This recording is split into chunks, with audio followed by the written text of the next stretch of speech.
Hi everybody, so we're live. We are 12th episode of How to Succeed in Architecture. Today I'm excited to have Ben Brown, Maya Small, and Ross Chapin here to talk about building communities in our neighborhoods. Okay, so before we introduce the panelists, let me introduce myself. I'm Aurora Meneghello. I'm the marketing lead here at Noveg, and Noveg is the leading online software store for design professionals. So we're really the best way to buy software. Come to our website is noveg.com. All right, and then let me switch back to, I see to myself, great. Okay, so let me start with Ross. Ross, will you introduce yourself and tell us a little bit about who you are? Yes, I'm Ross Chapin. I'm an architect, I'm an author, and I live on Whidbey Island, north of Seattle. My background on all this is perhaps that I grew up in a very coherent neighborhood on the shore of a lake north of St. Paul, probably near Lake Wobegon. But I've also lived in San Francisco, New York City, Seattle, and other places, and decided to choose to live in a very vibrant, small community of about 1,000 people on the outskirts of Seattle. So I've been working with designing and building pocket neighborhoods. I do custom homes. Been working with a lot of conversation around how we make our living places and our communities really vital. Great, and I am having here, let me switch back to the slide where I can show people also your website right here. Let's see, I had a technological fail on my end right here. Okay, so make sure to check Ross. Let's see, let's make sure to check Ross websites actually to read more about him. Okay, Maya, tell us a little bit about you. Yeah, my name is Maia Small. I'm an urban designer with the San Francisco Planning Department. I work on both future projects that are coming up in urban design, and I'm an architect, so I sort of have it from that perspective. And I also do design review on the current projects that are coming through the Planning Department for entitlement. Before working at the San Francisco Planning Department, I had my own practice for about 10 years based in Rhode Island. So I was an architect and urban designer there and worked on a lot of projects with cities in Rhode Island and in New England on revitalization. So it was quite the opposite, a place where planning really was helping to bring cities back and to rebuild. But I've also lived in New York. I went to school in New York. I lived in Knoxville, Tennessee, teaching there, and from Oregon originally. So I've lived around different parts of the United States as well. That's great. Welcome, Maya. And then Ben, tell us a little bit about your experience. Well, I guess I'm the sort of guy who really doesn't belong in this esteemed group. I'm not an architect nor an urban planner by education. I spent most of my career in newspapers and magazines as a journalist. I got very interested in urban planning and design when I was USA Today's Atlanta bureau guy. Leading up into the Olympic Games in 1994 through 1996, and got sort of a graduate immersion into urban planning as Atlanta rushed to get itself ready for the Olympic Games, and brought in a lot of distinguished urban planners and designers to try to sort of cityfy what had become a very suburbanized area. And then that led me to a lot of writing about architecture and design. I was an editor at Coastal Living magazine and Southern Living magazines. A lot of that threw me into the arms of urban planners, new urbanists, particularly Andre Stuani. And when I was later invited to help out with communications issues regarding new urbanist projects, essentially, and eventually joined a consulting firm called Placemakers as a communications strategist, and we do a lot of coding, regional planning, corridor planning, downtown redevelopment activity, and I am privileged to be hanging around with a lot of architects and planners, but mostly as a communications guy. Well, that's great, and actually what I love about today's panel is that you're also different, you have such different backgrounds, and you live in different parts of the country, so we really get to hear 3 different perspectives today on the same topic. So let me start with our Q&A here. So, and I want to remind everybody watching us that please leave comments and write your questions right away on our event page. All right, so how did you first become interested in building community or walkable spaces? Can I start with Maya?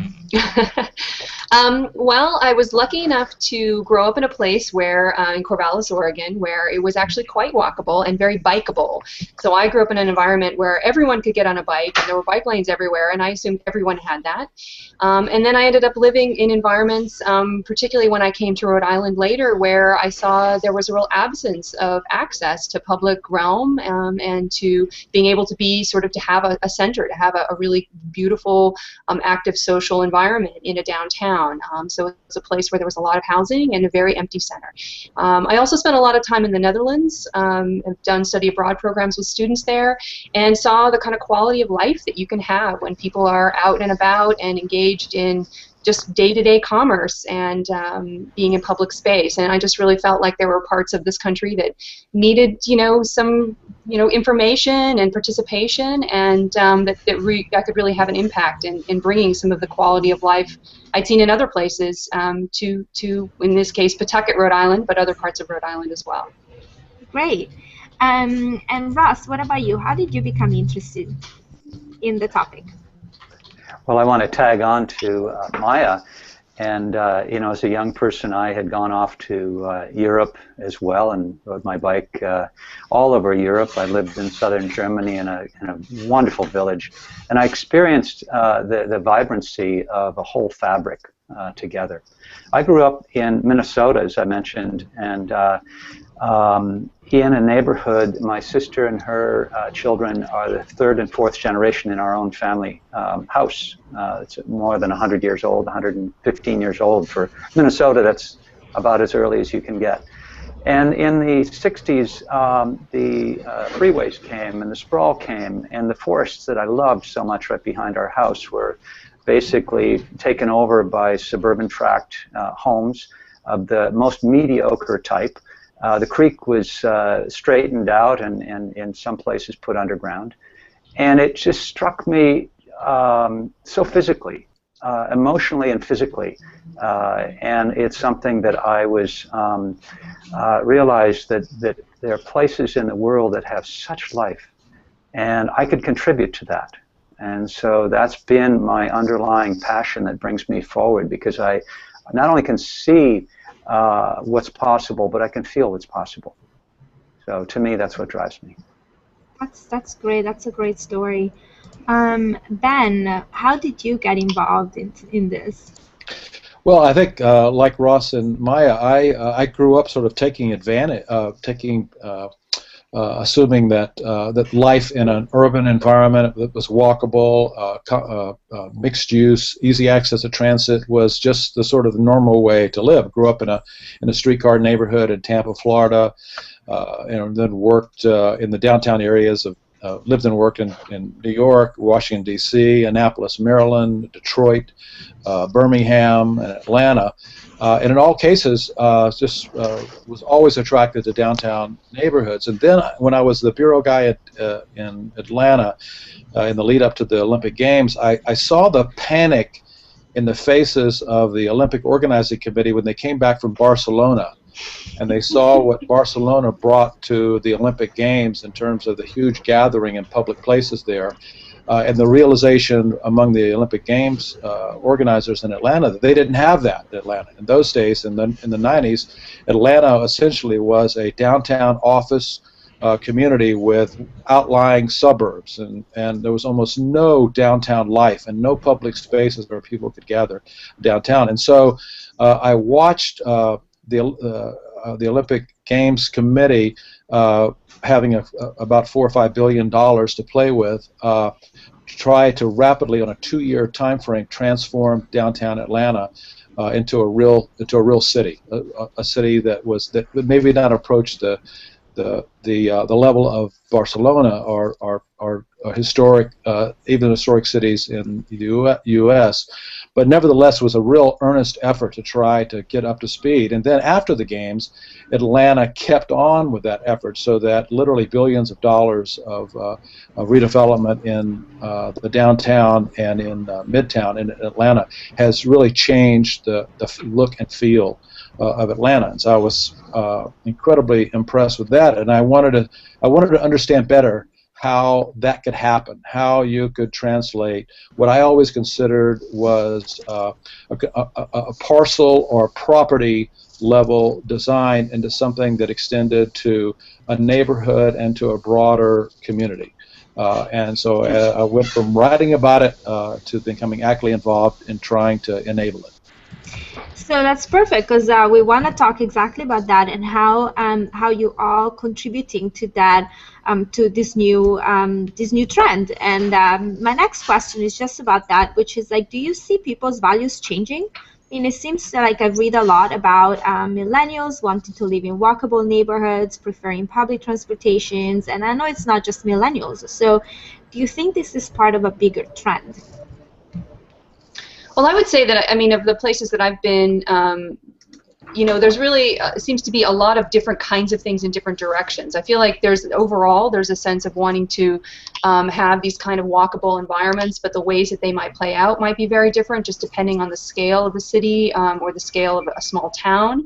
But I do feel like that you know, San Francisco may be a kind of more extreme version. I definitely think the values here are certainly towards putting development near sort of sustainable infrastructure and having more bicycles and more access to transit, really increasing the quality of transit. People use transit almost more than the transit can handle here. But I would say that there's still a lot of other places where, you know, it's very entrenched and very institutionalized.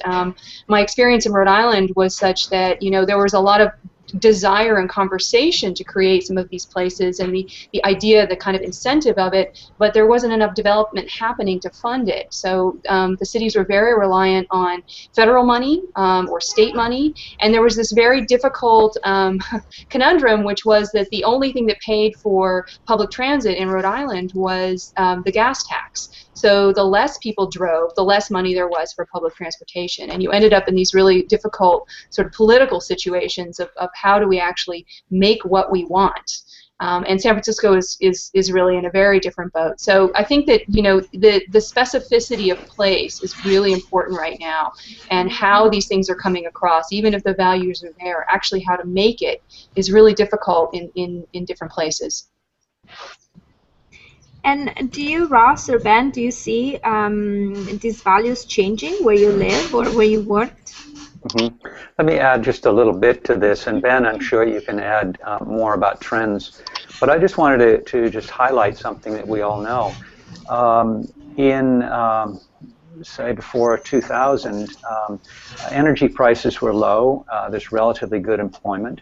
And the construction, basically, that was happening in a realm of fairly inexpensive energy. And so size didn't matter. The distance to work didn't matter.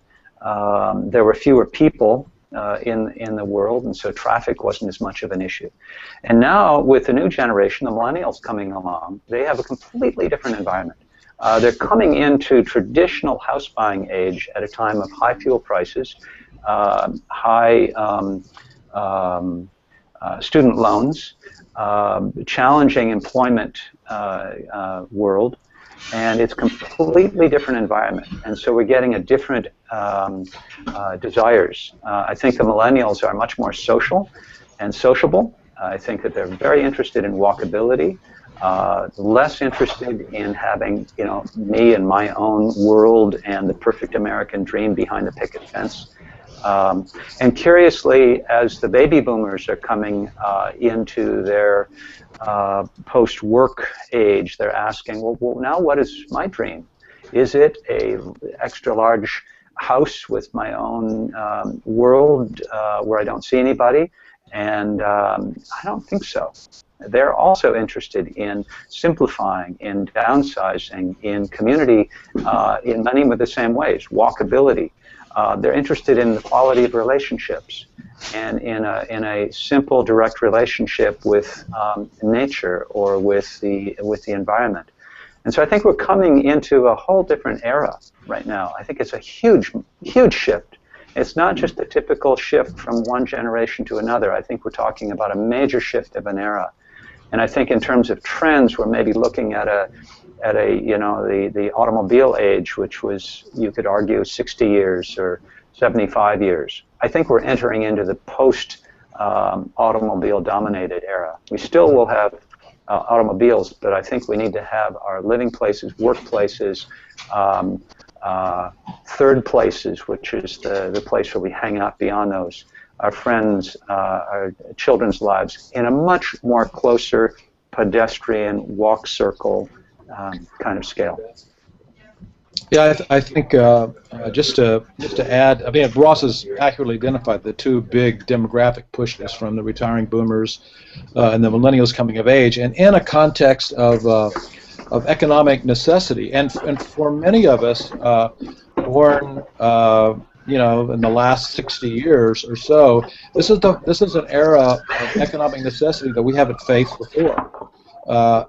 You know, we used to be able to buy our way out of almost every challenge that America was facing, and I think we're finally, no matter what your political disposition is, we're finally realizing we can't just buy our way out of this gigantic challenge now with the way we've designed communities and infrastructure over the last half century. So now we're forced, while we have this great demographic pressure of people who prefer something different than what's been proposed, we also have the necessity of actually having to make very important decisions about where we invest infrastructure, and what we incentivize, and how we regulate.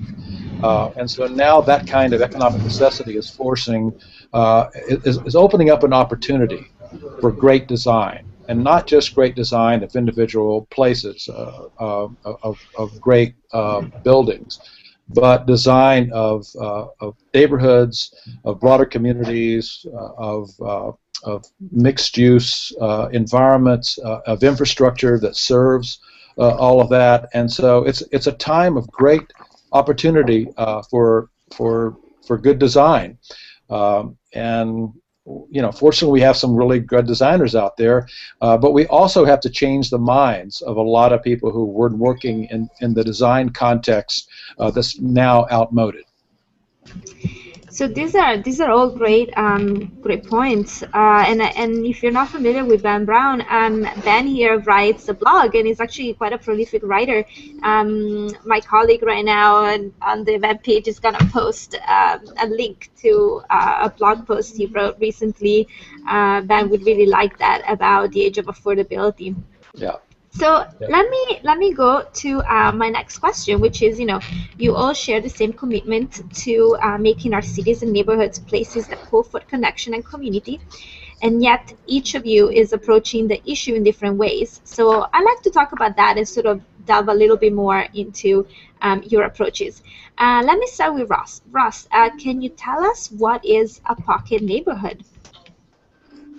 Yes, I can do that. Let's see if I can make a shift here. So I'm going to start out with this slide.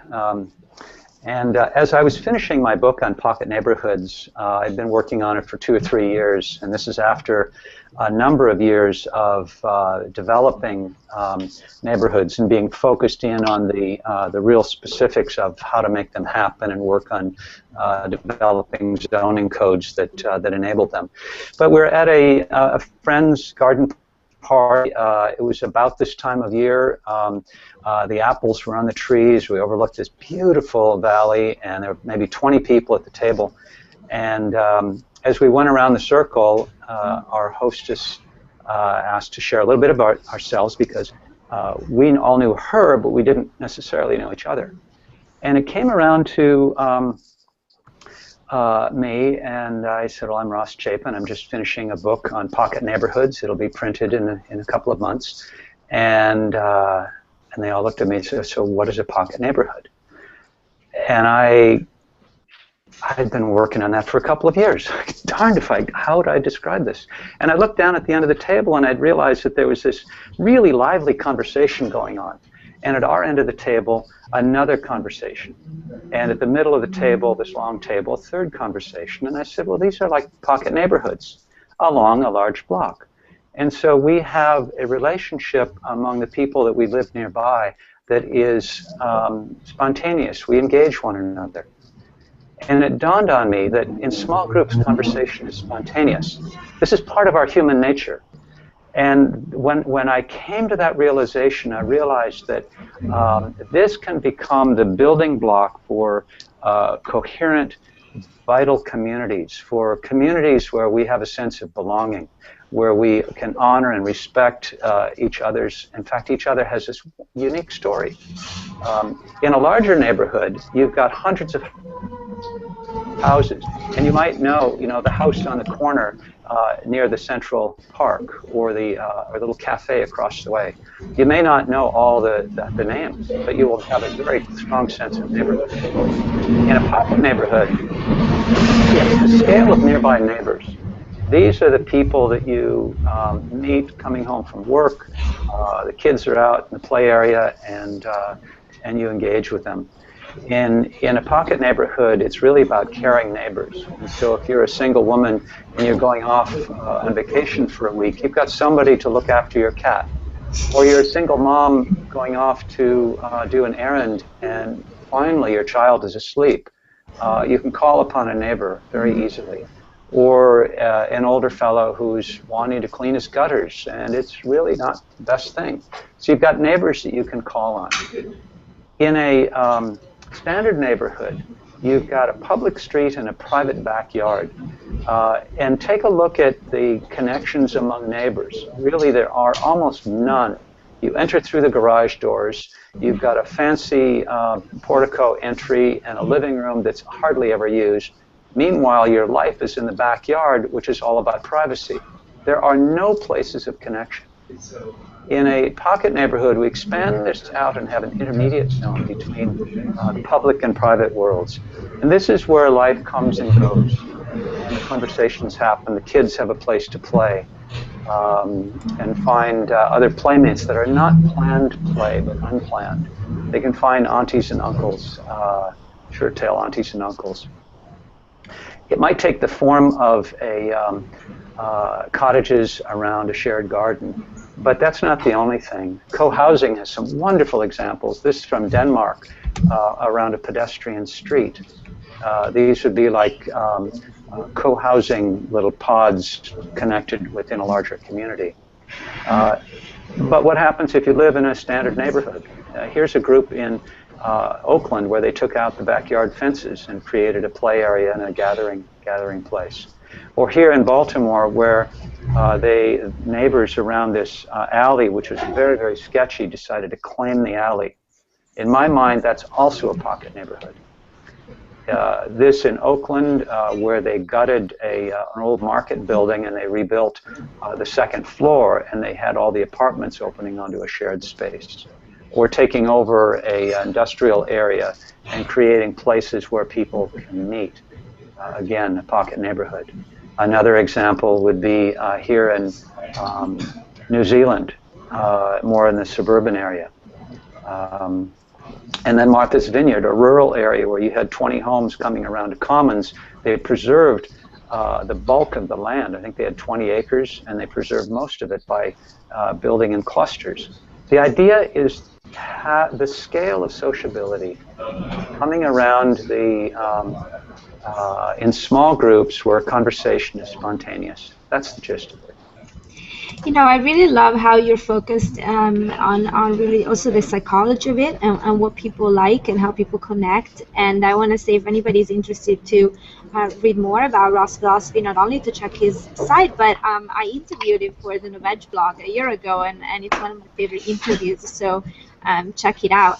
So I wanna ask you one more question, Ross, before I move on to Ben and his approach. But so when I was researching you like a year ago, your name was coming up a lot in reference to tiny houses, and that's like a big conversation. And so, can you talk about the way you build your cottages and how they are or are not tiny houses? Okay. Well, I think the tiny house movement is the media's love. They just have this passionate affair around tiny houses. And I think tiny houses strike an inspiration. It's not necessarily the way we live, but it's a great imagination and it's great visuals. I like to ask, how do we live full time? Where do we put the vacuum cleaner? Where do we put the books that we love, or what about our winter clothes? In a little tiny house, it's almost like a playhouse. I think it's for a very fringe of our population that can live extremely simply, or that live between two eras of life. And you've got, well, I'm going to just try this out for a period of time. What I've tried to do over the years is to take a look at how we live in the houses that we have and how we live fully. So instead of looking at the size, the square foot, I look at the livability, almost the livability per square foot. I call it the livability quotient. And so I take a look at how small houses live large. Many people will know Sarah Susanka, and she has taken the whole idea of the not-so-big house and has really brought language to that and to try to see the elements of how small houses, not so much small houses, but how smaller houses can live large and live fully. And that's something that I've embraced for virtually all of my career. And I don't see houses as small or large, but sensibly sized. That's And awesome. related to how we live. So. That's great. And I want to say that I want to remind everybody watching this that you can jump into the conversation and leave us a comment or a question on our event page. And I would really love if you wrote if you live in a walkable neighborhood, or if you are working as an architect or as a planner to improve the walkability and the connection in your neighborhood. So leave us a comment and let us know. I have a first question here for all of you on the panel. Angelo Morasco, hey Angelo, asked us, does anyone have any experience working with a design build or integrated project delivery for a micro, mixed use, or multi-unit development? He's interested in resources he could explore, and also he liked to look at it from more of an architect as developer point of view. I'm going to put for you here, the panelists, I'm going to put this in the chat as well so you can have the question in front of you. But yeah, well, can we help Angelo? Yeah, well, actually, I'd like to ask Ross if it's okay, sort of combining what he was just saying and this question. One of the things we're seeing in San Francisco right now are micro units, and micro units are, of course, showing up in New York as well, and talking about the kind of livability quotient that you were talking about. It's sort of the cottage version in an urban setting, and they stack the lots of them together. Here, the intention has been it's that kind of millennial set. So it's the younger people, mostly in the tech industry here, but in other places too, living in a very small environment, maybe not even with a kitchen, maybe just a sort of a hot plate. But the intention is they have this bigger social life outside of the unit. The unit is not really the place they spend their time. So I was wondering, Ross, if you had encountered the discussion of micro units. Oh yes, I have. In fact, I've been doing some writing about that and exploring about it. I think micro units are a fascinating alternative for some people. And what it is living in essentially a tiny house in a urban setting where you've got there might be 30 or 40 micro units, and they have a shared commons on the lower level. In New York City about 2 years ago, ADAPT, I think it was a design competition by Mayor Bloomberg, and it attracted international attention. And I began to look at the finalists, and I looked at it from the point of view of a pocket neighborhood, thinking that there could be. I've been asking, could we have vertical pocket neighborhoods? Mm-hmm. And I think that we can. I think that they can happen in dense urban settings. But I looked at some of the finalists, and I called up the architects that had worked on them. And I found out that the commons was on the lower level, but on each floor you might have 6 or 8 units. You go out your door and you've got a whole hallway of blank doors. Right, right. That's not a pocket neighborhood. What happens if you have doors that open onto the scale of sociability, open onto a little pocket neighborhood where you go out your door and you might walk down to a little spot where there'd be a kitchenette, maybe an overlooking balcony, perhaps a TV on your floor, or an eating table or a place to just hang out. This is almost like your stocking feet neighbors. Whereas if you go down below to the commons, it's more of a public and it's of a larger scale. So if that answers your question, Maya, yeah, I think that it's possible, and I would love to look at more micro neighborhood designs, micro neighborhood the housing designs in high-rise settings that have this pocket neighborhood, the scale of sociability involved in it. Well, and it seems like it comes from some of the tradition of the SRO housing, but it's like a sort of higher, quality, more organized, allowing the city to be the kind of living space, but also, like you described, the difference between intentionally going somewhere to socialize and accidentally socializing. So just being part of your sort of day-to-day interaction. Yeah. That's right. I'd like to jump in just a little bit because I'm intrigued. I think Ross. One of the things Ross didn't say when he talked about pocket neighborhoods is the success that he had prior to all the enthusiasm for smaller units and smaller neighborhoods. Ross demonstrated that there was an unmet demand, a market rate unmet demand for small dwellings, from 400 to 1,200 square feet in a time when the average American household was, a 3-bedroom, 2-bath, 2,500 to 3,000 square foot house on an acre lot. And so Ross sort of preempted that whole discussion about there's no demand for small, these small units in very dense neighborhoods. What's really interesting, and I think that what Ross and Maia are talking about here, in terms of the potential for vertical pocket neighborhoods, vertical small neighborhoods is really important. It will be the challenge will be addressed in larger cities and very dense, expensive places to build by going vertical. But that doesn't describe what most of America is like. Most of America is really about 2- and 3-story residences and mixed-use neighborhoods, all the way out to rural areas that are less dense. And so, let me address just for a second the design build part of that question that came through our listeners. And there's some real opportunities if design build developers and designers and contractors begin to look for opportunities in areas that we might consider currently unamenable to these kinds of complex mixed-use transit-served areas, and that's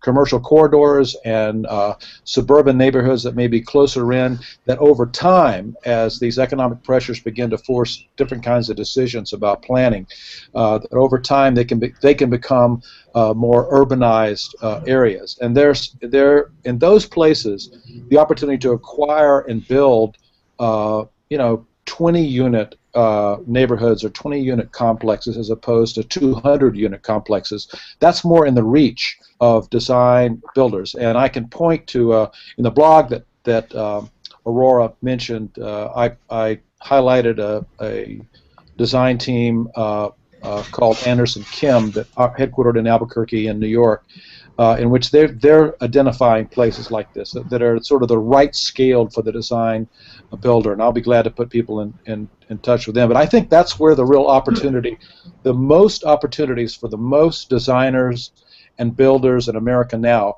are outside of the urban cores, where it costs tens of millions, maybe hundreds of millions to develop the kind of vertical tiny houses and small neighborhoods that we're talking about here. So the action really is out there in the in the neighborhoods and in the corridors beyond our densest urban centers. Can I tag on here? Sure. And I'd like to do a little screen share here. And I'm going to do a shout out to Kevin Kavanaugh. I became aware of his work a couple of months ago when we gave a talk together at Harvard. And he is a mixed-use developer in Portland. And he says they're changing Portland 3,000 square feet at a time, these tiny little lots, these almost acupuncture points of urban space, and taking things that are otherwise forgotten and making these mixed-use mom-and-pop shops with living and live-above and live-beyonds. Absolutely wonderful, just crazy work. Along here, I became aware of this new project starting out. This is nuts. This is going to be a completely speculative, crowd-funded building at an almost unusable site in the heart of Portland on Burnside Avenue. So anyway, just a little shout out there. For Kevin. He's a great resource and crazy guy doing really cool stuff. That's awesome. And crowdfunding buildings, that could be a topic for another hangout in the future. So I'll keep that in mind. Yeah. Thank you, Ross. Also, I just want before I just kind of want to hear, actually, I want to skip ahead for a little bit and hear from Maia, because she has this really interesting background as an architect, and now she works with the San Francisco City Planning Department. So all of you architects watching this and complaining about city planners and all that, you can grill Maia here on the panel. But Maia, can you talk a little bit about what you learned, in both these positions, and do you have any tips for people watching, working with their cities? Yeah, well, it's interesting because I just can't imagine two more sort of different ends of the spectrum in the leap that I made in the last year. And actually I can show a little bit of the work that I was doing in Rhode Island as a way to kind of preface that. So let me share my screen here. So in my firm, in Thurlow Small Architecture, we worked on a project. Do you see my screen all right? Yes, Okay. It looks great.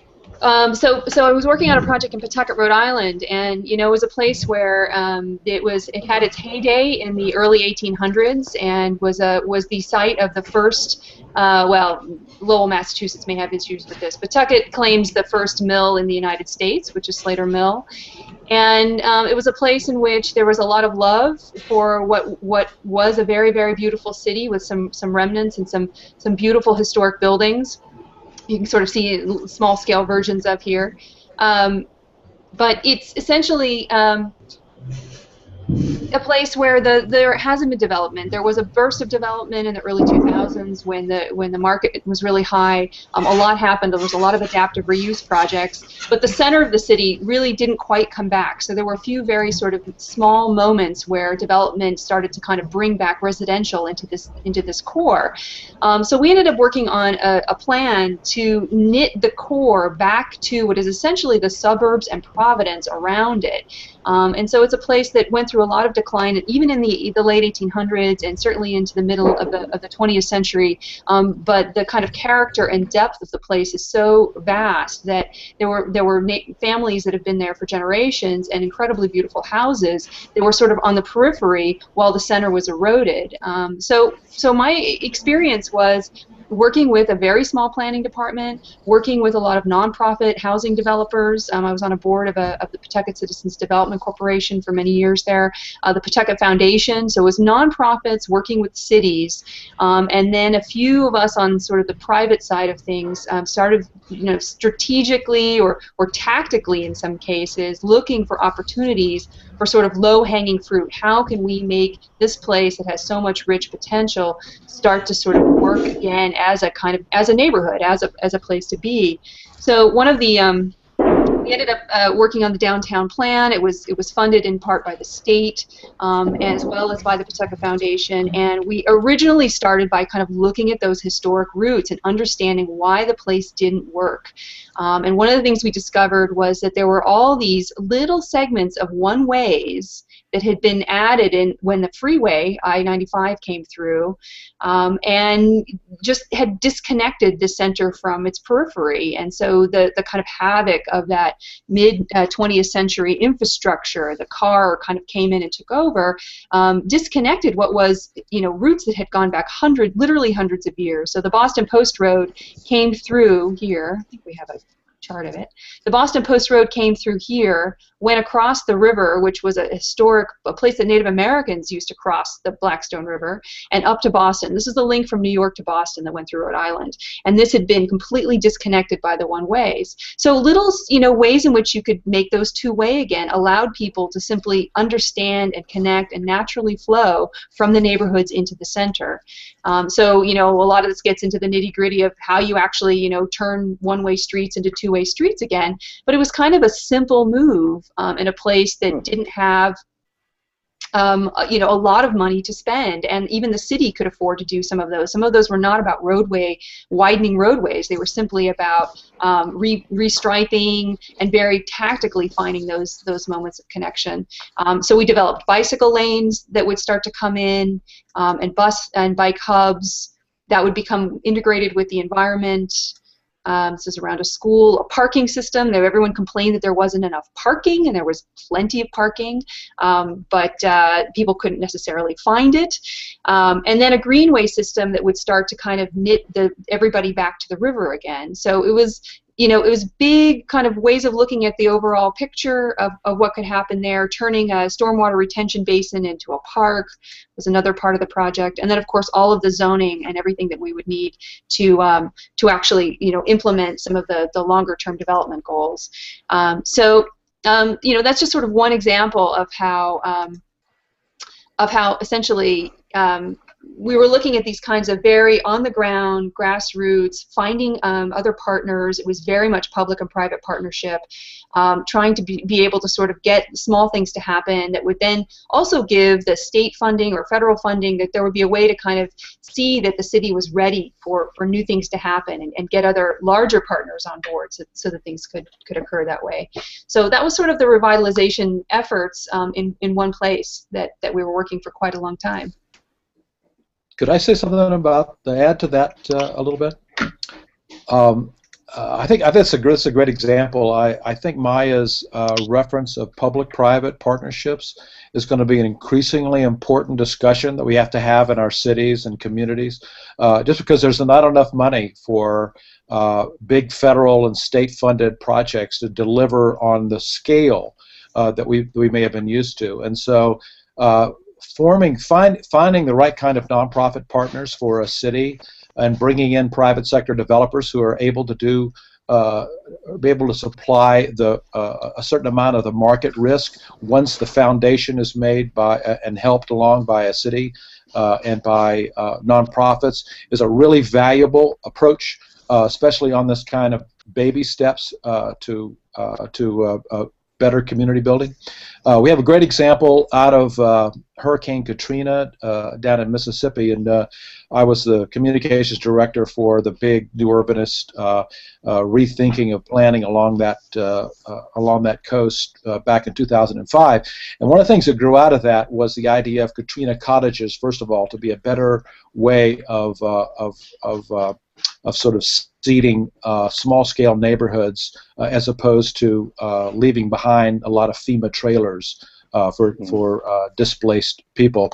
And the real success story there was not only in finding sort of delivering on the demand for small-scale cottages and cottage neighborhoods, but also forming the kind of partnerships that could extend the example past the storm zone and past the immediate emergency, and that came with working with a private developer who acquired the right property in the right place, a nonprofit who identified potential customers for the housing and trained them in some cases for home ownership and for responsible rentals, and a designer, architect, and builder named Bruce Toller down there that began to work in this combination of this private public nonprofit partnership, and then have created about 70 or 80 units within a few miles along the Mississippi coast there that are now models for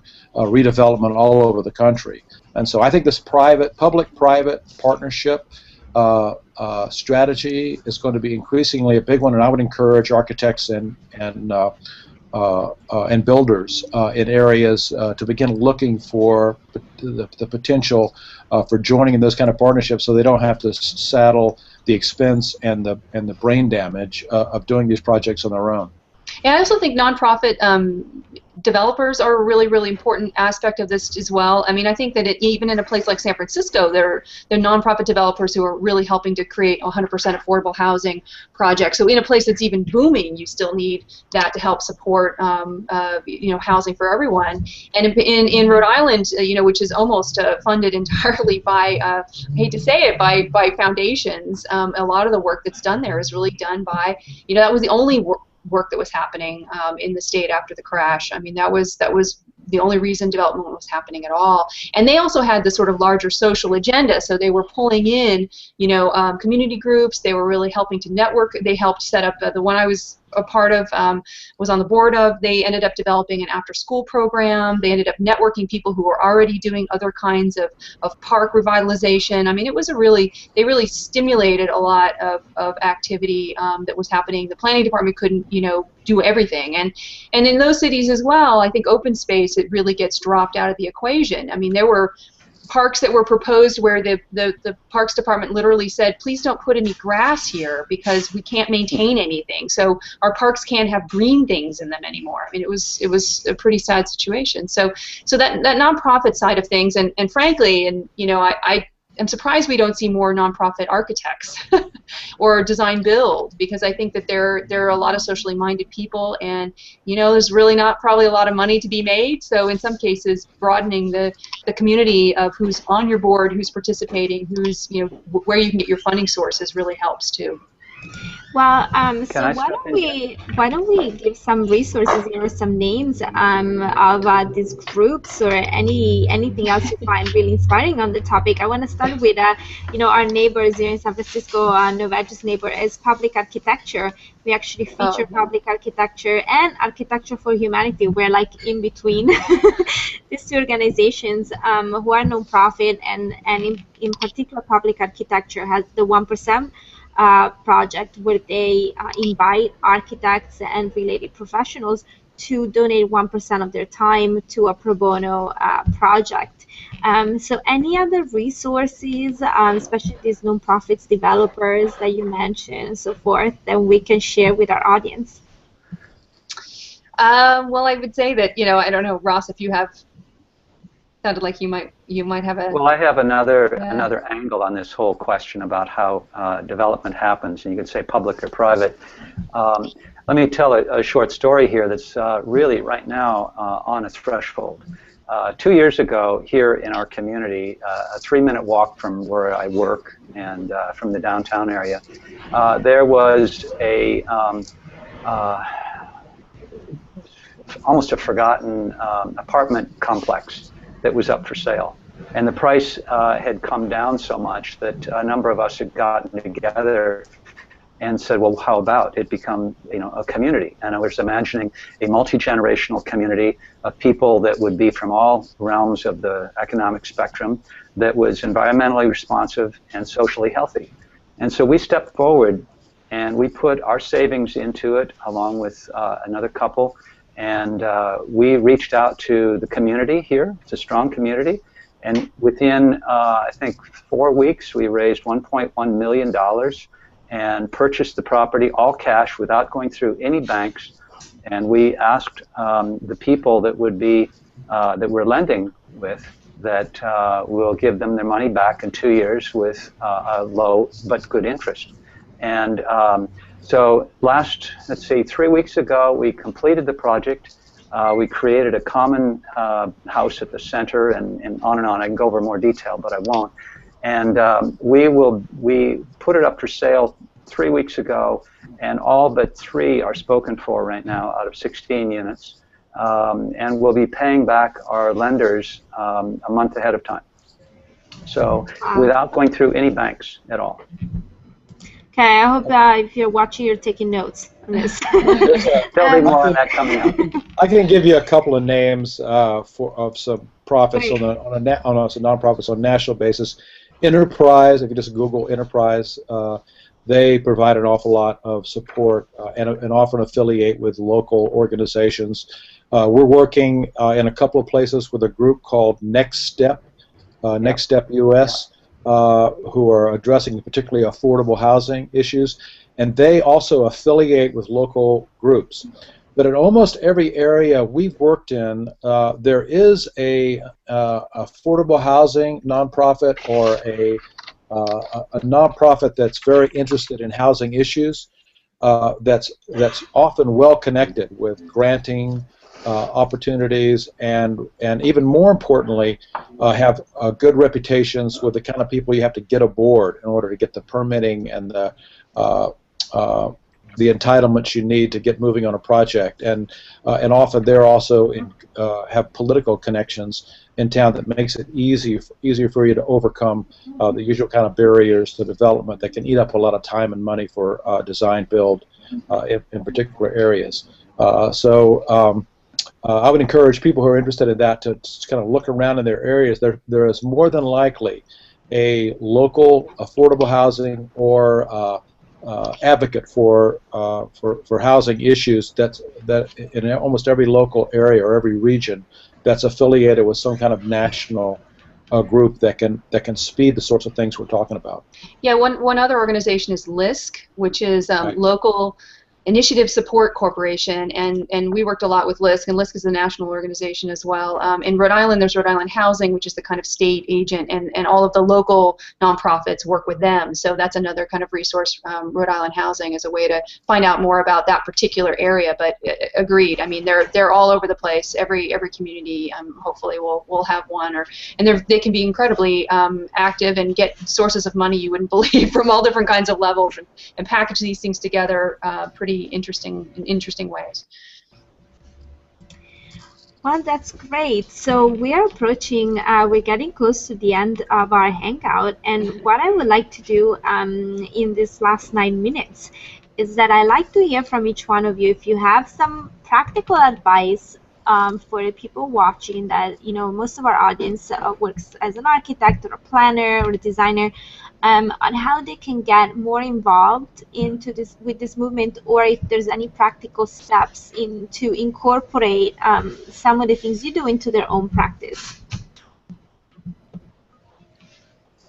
I know it's very broad, but sort of like, some last minute advice and suggestions and maybe things you've learned to close the show. Yeah, I can sort of jump in here a little bit. I mean, I've had a really interesting perspective being an architect for a really long time, and then now I work with architects through the entitlement process, and so there are a couple things I think that I'm now looking a little more on the outside back into the profession, and the first thing I have to say is I feel like I escaped some kind of crazy culture.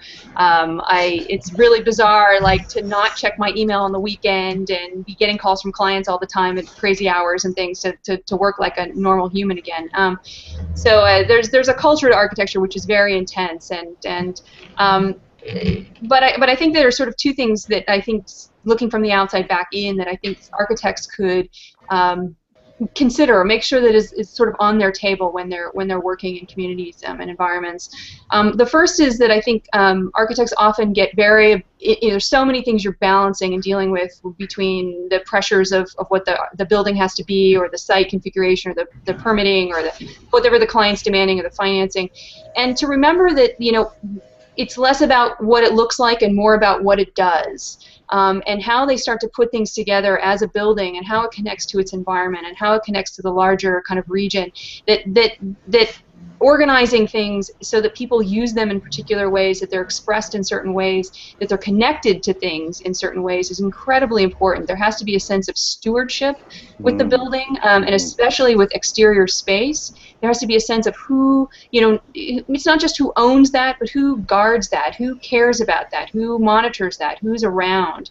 We're looking at that with a lot of open space issues here in San Francisco, and talking about what are called POPOs, a privately owned public open space. So the ownership may be, a private developer comes in and builds something, and as part of that, they're required to do a public open space, and they still own that space. But the question is really who uses that space? What is that space about? How is it programmed? Who belongs there? And hopefully everyone belongs there. It's a public space. So it's very important that it can sometimes come down to very small design features, how the entrance works, how accessible is it really? Is it really connected to the public realm? It may look beautiful, but it may act terribly. So I think that's really, really important is stewardship. And also sometimes partnering with local stakeholders, a YMCA or some other kind of local nonprofit or another agent that would really love to use that space for Tai Chi classes, but they don't have any space. So if you can find those linkages, it's very powerful in these kind of environments. And then from a little more of the architecture culture side, I think architects, I have this experience recently where they come in and we talk about their projects, and they have these very well constructed arguments about what their project does and where it comes from and how the design was created. And I think it's always important, and they're usually incredibly well put together, and their presentations are beautiful. And we're on the outside looking at them, seeing it completely differently, and we're trying to figure out how they got themselves in that argument box. So I think it's really key. I've done a lot of communications work with architects, and to make sure you're really imagining not just what you're putting out there, but who's hearing it and how it's really landing. If you can put yourself in the shoes of the people on the outside who don't know about architecture, aren't familiar with the project, how does it really sound to them? What does that project really feel like? It may be a really large project, but what is it like at the ground level? What are those first few stories like? And how does somebody see this thing coming into their neighborhood? What does it really feel like? So it asks for a lot of sensitivity and subtlety, and design has a really big impact. It's not the big glossy rendering from down the street or overhead. It's really being connected at that kind of one-to-one scale. So those are the two things that I've seen more so recently from this new position that I think might be very helpful to people in their work. So, Maia, I kind of want to book you right now for a guest blog post. We need to talk after this. There you go. Yeah, me too. Could I tag on? Could I tag on to what Absolutely, Maia yes. is saying? Yes. The way that I take a look at it is wherever we are, we're within a larger context. And so when we're working as architects, how do we enrich the larger while we make room for the smaller? And so we're always looking at every level of scale, enriching the wholeness, the character of the street or the neighborhood that we're a part of, as well as creating the context for that smaller, fine-grained detail. And I think good design weaves the scales through those connecting kind of linkages, which is really important. I think it's so important to look at the bones of a place. And as we create a place, I'm going to share a screen here and take a look at this. And I just want to point out a resource here. And this is on our Pocket Neighborhoods site, and creating pocket neighborhoods. And these are maybe a dozen key elements that I think are part of making a socially alive kind of a community. And so you can just see, just by the names, what we're talking about. Layers of personal space is one of my favorite ones. But when we get the bones right, then the architecture can come out of that. But as architects, if we focus in on style and detail ahead of the bones, we don't have it in the right place, and we're missing some key elements. So I just want to highlight this piece of it. That's great. Thank you, Ross. Yeah. Okay, so this is last chance to say anything to our audience. I think we're missing Ben. Yeah. What do you want to leave our viewers with? Yeah, well, I want to endorse everything that Maya and Ross have said. Connectivity with a larger context is going to be crucial. And whereas that might have been a theory and a kind of a cool thing to talk about in another era, in the current era, it's an absolute necessity that designers and builders who cannot work in that contextual environment are not going to have a profession. Okay, so you're all warned. You've all been Boom. warned. All right. Okay, anything else? Otherwise, I'm going to switch to my slides. Let me see if I can get this ready. And see right here, I have Ben still. So thank you everybody who's watched this live. And if you're watching the recording, make sure to see the whole thing. We learned a lot about how to succeed in architecture with parking neighborhoods and other ideas to build community. Thank you, Ben, Maya, and Ross, and thank you all for attending. And behind the scenes, thank you to Barbara, my colleague, who has been updating our event page and is behind all our social media here. So make sure to connect with us, and we will announce soon our next hangout. It's on August 19th, and then we have another one on Third Places on September 4th. So keep an eye on our social media for all the details. All right, let me switch back to me. Thank you, Maya, Ben, and Ross, and I hope to have you back on the show, on our blog, and definitely stay in touch. And thank you, everybody. Well done, Aurora. Thank you. Yes, Thank well, you. thank you for the invitation. Of course, thank you.